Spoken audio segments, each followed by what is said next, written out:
Dishwasher nozzles require regular cleaning, otherwise, your dishes may come out dirty. Here are all the parts that need to be removed, step by step.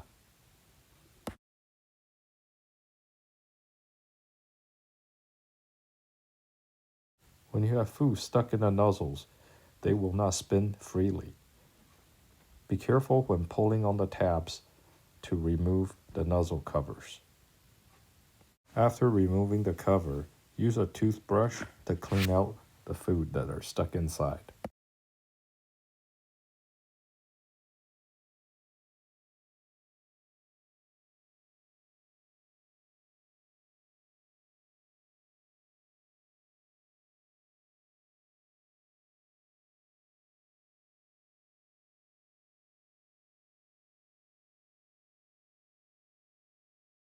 Use a tweezer to clean out the water blade.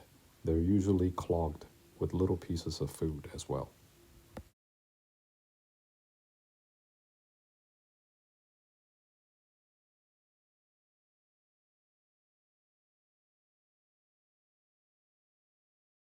When you're all done, line them up and reinstall everything.